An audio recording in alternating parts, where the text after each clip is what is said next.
communauté burkinabé, du personnel diplomatique et consulaire, des délégués au Conseil suprême des Burkinabés étrangers que vous venez de rencontrer et de tous les amis du Burkina qui ont pu faire des déplacements, je voudrais vous souhaiter la chaleureuse bienvenue. Excellence, Monsieur le Président du Faso, la communauté burkinabé, sensible à tout ce qui se passe au Burkina Faso, participe du mieux qu'elle peut par des actions et contributions diverses au développement de notre pays et répond toujours présent à l'appel de la mère patrie chaque fois qu'ils sont sollicités.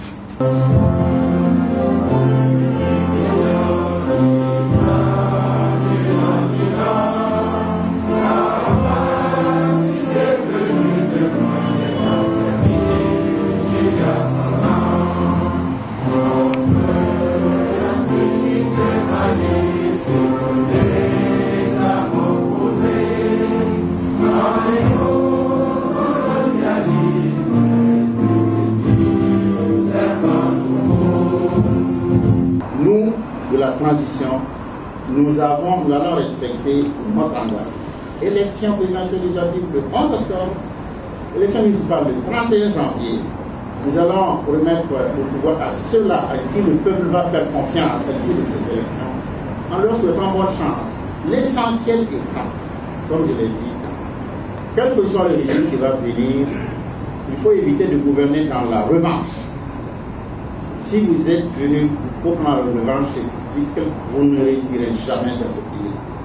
Si vous ne venez pas avec un esprit de réconciliation, de service de la patrie et de respect des plus petits que soi, si vous ne venez pas avec le sentiment et surtout la décision de faire en sorte que les Burkinabés se respectent les uns les autres, qu'il n'y ait plus les Burkinabés d'en haut, les Burkinabés d'en bas.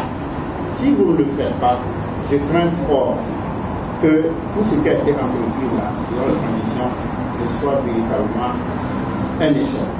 Donc c'est un peu mon inquiétude. Mais sinon, moi je comprends l'argumentation de l'ambassadeur, ça veut dire que la tâche est immense, il aurait fallu peut-être continuer certaines choses. Mais disons que ceux qui vont venir prendront le relais. J'ai insisté sur le fait que nous allons laisser des sillons profonds.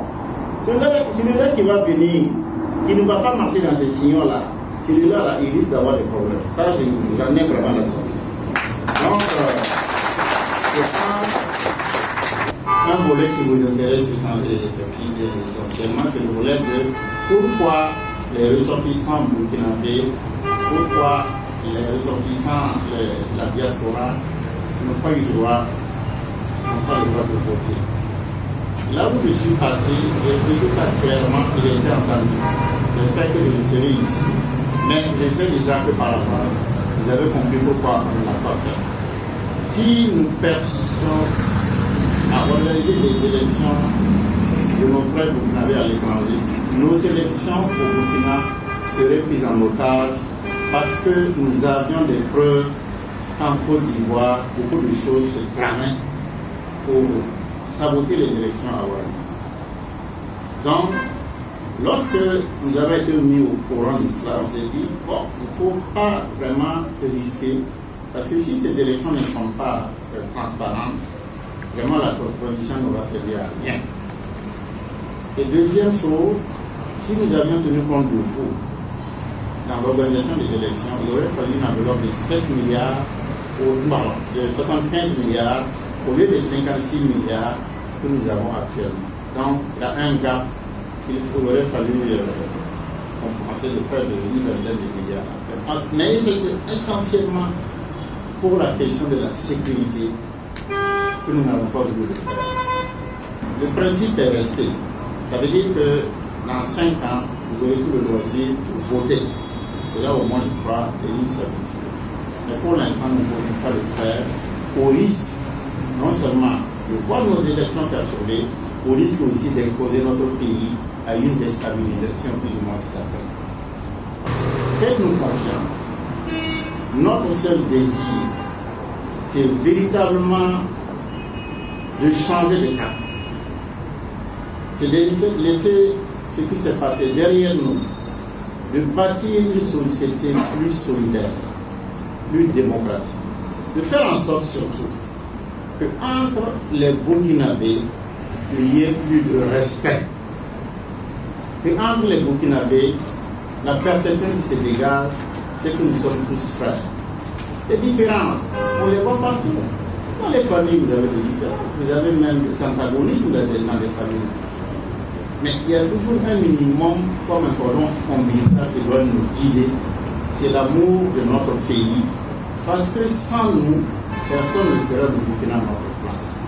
Donc, je vous exhorte à nous faire confiance, à faire en sorte qu'à l'issue des élections que nous allons avoir bientôt, nous puissions dégager les normes d'un Burkina nouveau, où les valeurs et les vertus traditionnellement reconnues du Burkina Faso, de la Haute-Volta Burkina Faso, puissent encore une fois émerger et fassent la considération de notre pays. Car je vais vous le dire, notre pays n'a peut-être pas de ressources, mais notre pays a ce charisme, cela est certain, il a ce charisme que véritablement il est aimé de partout.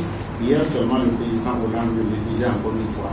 Donc, soyez patients, soyez confiants et surtout aidez-nous à pouvoir arriver à vraiment remplir l'objectif qui est le nôtre, à savoir bâtir un document nouveau. Je vous remercie de votre attention.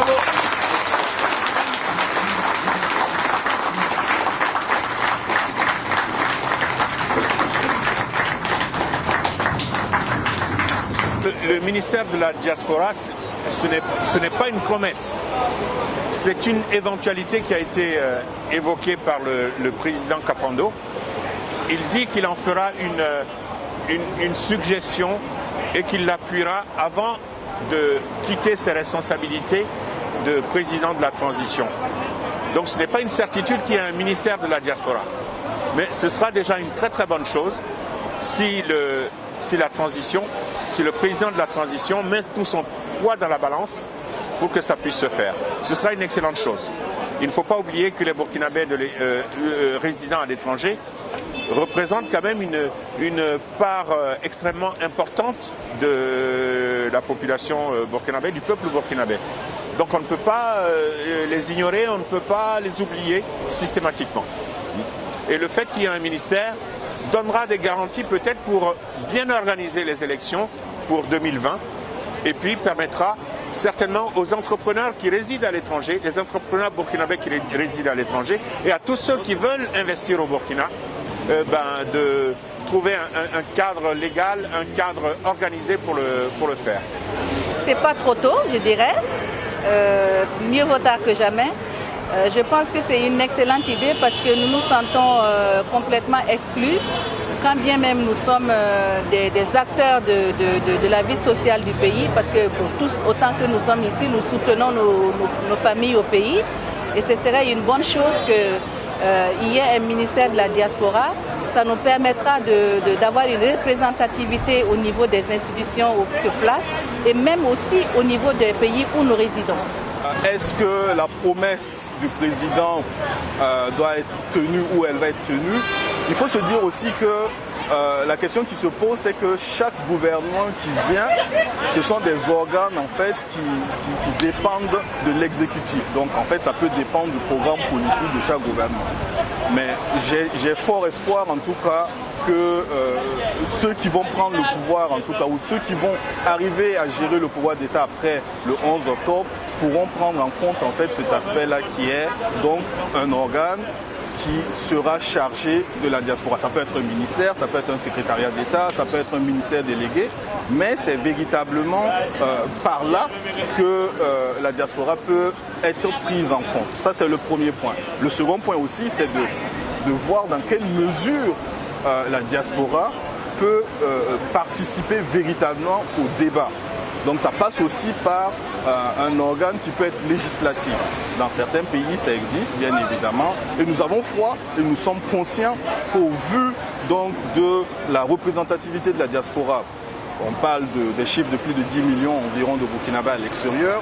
On sait aujourd'hui que le Burkina Faso et toute la diaspora a quand même 2%, contribue pour 2% au moins au PIB du Burkina Faso. Donc ça suppose que la diaspora quand même est une entité en part entière qu'il faut considérer. Ça c'est au plan économique, mais aussi sur le plan de la ressource humaine, nous sommes conscients qu'il y a beaucoup de Burkinabés qui sont à l'extérieur, qui ont des expertises dans beaucoup de domaines. Je ne parle pas uniquement des expertises académiques, des docteurs. C'est vrai, il y a des docteurs, il y a plein d'autres choses, mais il y a aussi des Burkinabés qui ont excellé dans d'autres domaines que l'on néglige.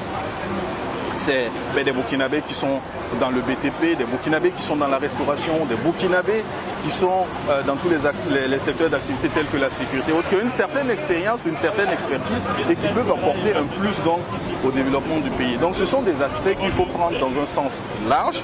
Oui, nous croyons donc à la création d'un organe exécutif, donc d'un ministère dédié à la diaspora, mais nous pensons qu'il faut aller encore plus loin en dédiant aussi un organe législatif ou en tout cas en permettant de façon sur l'aspect législatif que les Burkinabés puissent aussi prendre part au développement économique du Burkina Faso. Voilà en somme un peu des aspects qui nous intéressent et bien évidemment le président de la transition nous a donné l'assurance sur ce point-là et nous avons foi que ces sillons qui sont en train d'être tracés pendant la transition, c'est vrai qu'il y a des écueils de la transition, mais il y a aussi des actes qui sont posés et nous avons foi que la transition aboutira dans le délai imparti et que au soir du 11 octobre, bien évidemment, un Burkina nouveau pourra renaître.